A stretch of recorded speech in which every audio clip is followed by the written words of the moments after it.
अस्सलामु अलैकुम। एक औरत जिसके ख़िलाफ़ डॉक्टरों ने कोरोना वायरस का झूठा केस बना दिया, और इसकी स्टोरी सुनते हैं इसकी ज़बानी। वीडियो के एंड पे चलते हुए अगर आपने अभी तक हमारे चैनल को सब्सक्राइब नहीं किया तो हमारे चैनल को सब्सक्राइब कीजिएगा और साथ ही बेल के आइकन को ज़रूर प्रेस करना, ताकि हमारी हर आने वाली नई वीडियो की नोटिफिकेशन बिला तख़ीर आपको मिलती रहे। अस्सलाम वालेकुम। उम्मीद है कि आप सब ठीक होंगे, अल्लाह के फजल करम से होंगे। अल्लाह पाक सबको अपनी हिफाजत में रखें। मैंने आज आपसे एक ज़रूरी बात करनी है कि मैं चाहती हूँ जिस दर्द, जिस कर्ब, जिस अजियत से मैं और मेरे फैमिली वाले गुजरे हैं, अल्लाह पाक इस अजियत, इस दर्द, इस कर्ब से किसी को ना गुजारे। आज से तकरीबन 8-9 दिन पहले 1 मई को हम लोग PIA की फ़्लाइट से सऊदी अरब से पाकिस्तान आए। बहुत सारी फैमिलीज़ थी, हम लोग तकरीबन 250 लोग थे एक फ़्लाइट में। मेरे साथ मेरे 3 बच्चे भी मौजूद थे और मैं खुद थी। हम लोगों को वहाँ से एक बस में डालकर एक होटल में शिफ्ट किया गया। वहाँ हमें 4 दिन आइसोलेट किया गया। 48 घंटों के बाद हमारा कोरोना का टेस्ट लिया गया और 48 घंटों के बाद दोबारा हमारी रिपोर्ट आई। हमारी रिपोर्ट में मेरे 3 बच्चे और मेरा नेगेटिव, मेरे 2 बच्चों का नेगेटिव और मेरे एक बेटे का पॉजिटिव आया। अब सोचने की बात ये थी कि 3 लोग एक रूम में इकट्ठे रह रहे हैं, एक का पॉजिटिव है और 3 का नेगेटिव है, ये कैसे हो सकता है मुमकिन। खैर, पहले तो हम लोगों ने जब पूछा तो उन्होंने कहा कि 250 लोगों में से सब के टेस्ट जो है वो नेगेटिव हैं। थोड़ी देर के बाद हमें पैगाम आया कि 2 बच्चों का पॉजिटिव है और बाकी सबका नेगेटिव है, 250 लोगों में। फिर उसके बाद जो दूसरी फैमिली थी वो भी हमारे साथ ही थे, जानने वाले थे। ज़रियाब खतीब उसका नाम है। उस बच्चे का भी जो है पॉजिटिव था और उसकी दादों का नेगेटिव था। हम लोगों को वहाँ वेट करवाया गया कि आपको हम लोग यहाँ से शिफ्ट कर रहे हैं। हम लोगों को वहाँ से इस्लामाबाद एक और जगह गेस्ट हाउस में शिफ्ट किया गया, OGDCL गेस्ट हाउस में 19 में ये है।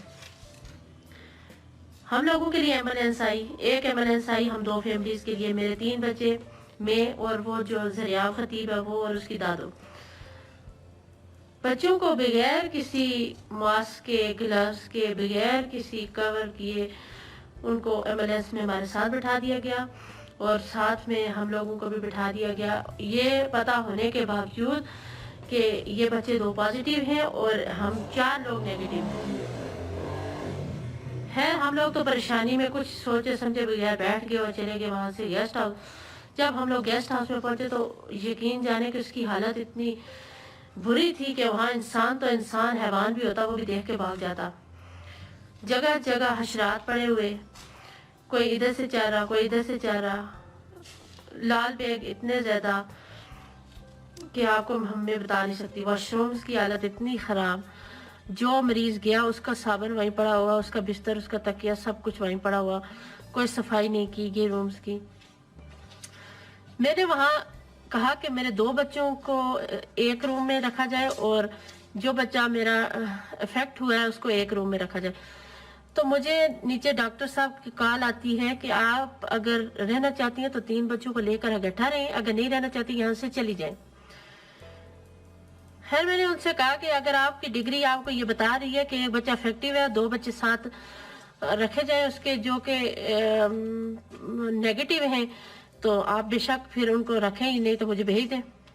खैर, बात ख़त्म हो गई।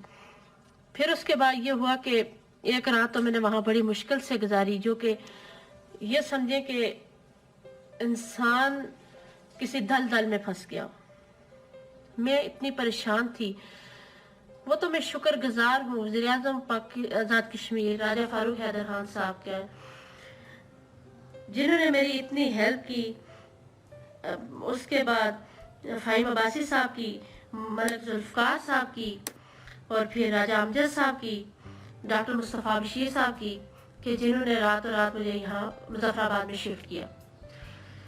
अल्हम्दुलिल्लाह, अल्हम्दुलिल्लाह हमारे आज़ाद कश्मीर का निज़ाम इतना अच्छा है कि मैं आपको बता नहीं सकती। यहाँ पे साफ़ सुथरे रूम्स हैं, बहुत केयरिंग डॉक्टर्स हैं اور بہت زیادہ پوچھنے اور کرنے والے لوگ موجود ہیں یہاں۔ سب سے بڑی چیز ہوتی ہے انسانیت، اور انسانیت میں احساس جو ہے وہ ہر شخص میں یہاں موجود ہے۔ اور وہاں پہ اتنی ہم لوگوں کے ساتھ زیادتی کہ ہم لوگوں کو نہ کھانے کا پوچھا گیا اور نہ ہی ہمارے بچوں کو کوئی ٹریٹمنٹ دی گئی، اور مجھے فون کر کے یہ بولا گیا کہ اگر آپ کے بچے کو بخار ہوتا ہے چیک کریں اور ہمیں بتائیں، ہم نیچے سے دوائی بھیجیں گے، یعنی کہ کوئی آنے کی زحمت نہیں کر رہا تھا۔ الحمدللہ ہمارے آزاد کشمیر کا نظام اتنا اچھا ہے کہ یہاں بغیر بلائے ڈاکٹرز موجود ہوتے ہیں۔ اور پھر جب یہاں میں پہنچی تو میں بہت پریشان تھی۔ آج مجھے یہاں 4 دن ہو گئے، 7 تاریخ کو میرے بچے کا دوبارہ ٹیسٹ ہوا، وہاں پہ 3 تاریخ کو ہوا اور یہاں 7 تاریخ کو ہوا۔ آج اس کی رپورٹ آئی ہے، آج میرا بچہ نیگیٹیو ہے، الحمدللہ میرا بچے کا ٹیسٹ نیگیٹیو ہے۔ اب آپ بتائیں مجھے یہ بات کہ اگر ایک بچہ پازیٹیو آتا ہے تو وہ 3-4 دن کے بعد کیسے نیگیٹیو آ سکتا ہے؟ سوچنے کی بات تو یہ ہے۔ ڈاکٹرز تو یہ کہہ رہے تھے کہ یہ بچہ اگر پازیٹیو ہے تو یہ 15 دن کے بعد نیگیٹیو ہوگا۔ آج میرے بچے کا دوسرا ٹیسٹ کیا، الحمدللہ مجھے یقین ہے کہ وہ بھی نیگیٹیو ہی ہوگا، کیونکہ میرے بچے کو کرونا نہیں تھا۔ یہ تو ٹیسٹ کی غلطی کی وجہ سے ہم لوگوں کو اتنی اذیت برداشت کرنی پڑی۔ میں شکر گزار ہوں وزیر اعظم آزاد کشمیر کی، اللہ پاک ان کو سلامت رکھے، اللہ پاک ان کو صحت دے، ان کو زندگی دے، اللہ پاک ان کو اس کا اتنا اجر دے کہ آج ماہ رمضان میں ان کے لیے دعائیں کر سکتی ہوں، جن کی کاوشوں کی وجہ سے آج ہماری زندگی خطرے سے باہر ہے۔ میں اور میرا بچہ اس وقت خطرے سے باہر ہے۔ اگر میرے بچے کو کرونا ہوتا تو 100% یہ بات تھی کہ مجھے بھی کرونا ہو جاتا، میرا بھی نیگیٹیو ہے اور میرے بچے کا بھی نیگیٹیو ہے۔ اس ناقص جو ٹیسٹنگ کا نظام ہے، اس کی وجہ سے کتنے ہی لوگوں کی زندگیاں تباہ ہو رہی ہیں، کتنی ہی مائیں پریشان ہیں، کتنے ہی باپ پریشان ہیں، کتنے ہی لوگ اس دلدل میں جا رہے ہیں کہ یہ جو ناقص نظام ہے جس کی کوئی گارنٹی نہیں ہے کہ یہ صحیح ہے کہ غلط ہے۔ اب نیگیٹیو ہے اس پہ بھی کوئی بھروسہ نہیں ہے، جو پازیٹیو ہے اس پہ بھی کوئی بھروسہ نہیں ہے۔ تو اس لیے خدا را میں حکومت پاکستان سے، عمران خان سے یہ گزارش کرنا چاہتی ہوں کہ خدا را اللہ کے آگے حساب دینا ہے، مرنا ہے، اور ایک نہ ایک دن ہر بندے نے حساب دینا ہے۔ تو یہ زندگیوں کے ساتھ کھیلنا بند کریں، اس نظام کو درست کریں، اس نظام میں بہتری لائیں، اور یہ ٹیسٹنگ کا سلسلہ جو ہے اس کو بہتر سے بہتر کریں۔ میں سمجھ سکتی ہوں کہ برڈن ہے اس ٹائم، لیکن اس کا یہ مطلب نہیں ہے کہ زندگیوں کے ساتھ کھیلا جائے۔ 2 دن کے بعد رپورٹ دی جائے، 3 دن کے بعد دی جائے، 4 دن کے بعد دی جائے، لیکن صاف ستھری رپورٹ ہونی چاہیے۔ اور جو لوگ باہر اوورسیز سے آ رہے ہیں یا جہاں سے بھی آ رہے ہیں، ان کو جن کا نیگیٹیو آ رہا ہے تو وہ تو ٹھیک ہے، جن کا پازیٹیو آ رہا ہے ان کا دوبارہ ٹیسٹ لیا جائے اور ان کو کلیئر کر کے پھر آگے جو فیصلہ کیا جائے وہ کیا جائے۔ اور اللہ پاک سب کو اپنی حفاظت میں رکھے۔ اسی کے ساتھ میں اجازت چاہتی ہوں۔ السلام علیکم۔